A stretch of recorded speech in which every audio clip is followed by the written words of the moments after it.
هاي، انا ميرنا.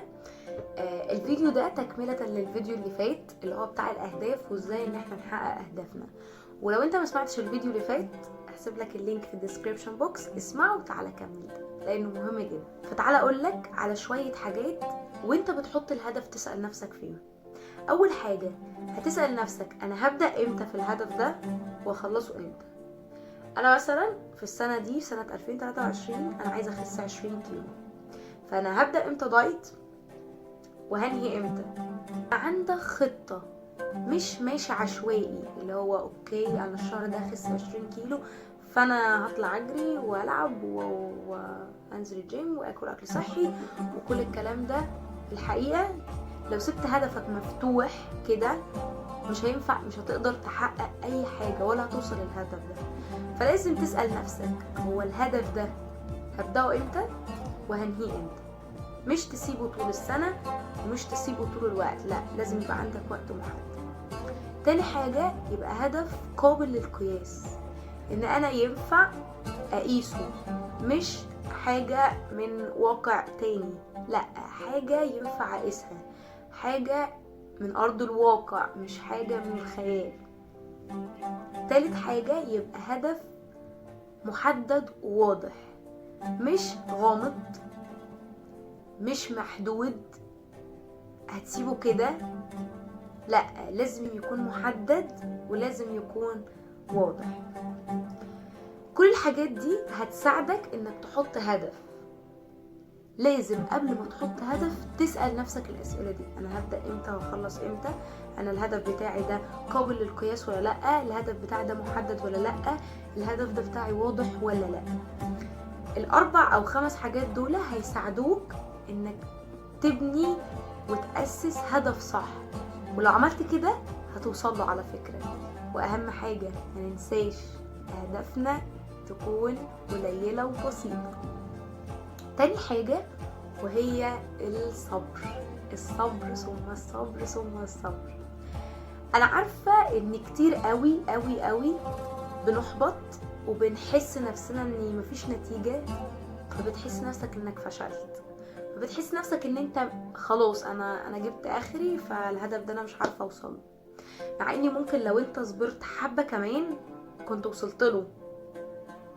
فاللي انا عايزه اقولهولك بلاش احباط، بلاش تحبط، بلاش تحس ان انت خلاص فشلت، لا اصبر اصبر اصبر اصبر، حاول وافشل وحاول وافشل وعافر تاني وافشل، اوكي يعني. اهم حاجة ان يكون عندك هدف، والهدف ده انا هوصل له. حط في دماغك كده ان انا هوصل له. لازم يكون عندك الحاجة الثالثة وهي الاستمرارية. بلاش تقف، بلاش تحس انك خلاص الدنيا خلاص انتهت واسودت وكل الكلام ده، لا حط هدف وهتوصل له. استمر. لو انت مثلا حاولت تخس او انت مثلا حاولت تخسي ومعرفتيش، حاولي جربي نوع تاني مثلا من الدايت، غيري الطريقة، ممكن تكون دي مش نافعة معاكي. انت مثلا بتتعلم لغة وحاسس نفسك انك مش مستوعب، ممكن تكون الطريقة اللي انت بتتعلم بيها او اللي انت بدأت بيها ما كانتش نافعة معاك. ما احنا كلنا مش واحد. هتقولي ما اصلا هي نفعت مع صاحبي او صاحبتي، اوكي ما احنا مش واحد. فطبيعي جدا ان انت هتكون الطريقة اللي انت بتستجيب بيها للحاجة دي غير صاحبة غير فلان غير علان غير ابن عم غير ابن خال وهكذا. فجرب كذا طريقة علشان توصل للهدف بتاعك. المهم انك تستمر طول الوقت، ما توقفش ما تحبطش، لان احنا كلنا وقعنا، كلنا اهدافنا باظت عادي، بس المهم انك تكمل. وعايزه اقول لك حاجه، ورسالتي ليك في الفيديو ده، الحاجه اللي انت هتصدقها من جواك على نفسك هتحصل. لو انت صدقت على نفسك ان انا هوصل للهدف الفلاني هتوصل له، حتى لو اللي حواليك بيقولك لا، حتى اللي حواليك بيقولك مش هتقدر، حتى لو اللي حواليك بيسمعوك كلام سلبي طول الوقت.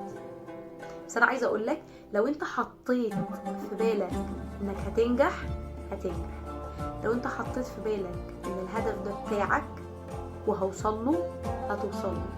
لو انت بطلت تقارن حالتك بالناس التانية، لو بطلت تقارن وضعك بالناس التانية هتوصل.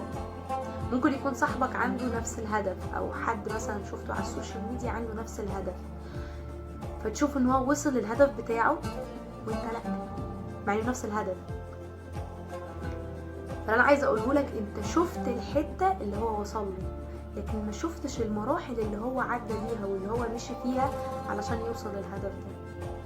لو انت عندك هدف بلاش تستسلم، بلاش تحبط، استمر وعافر وحدده وهتوصل.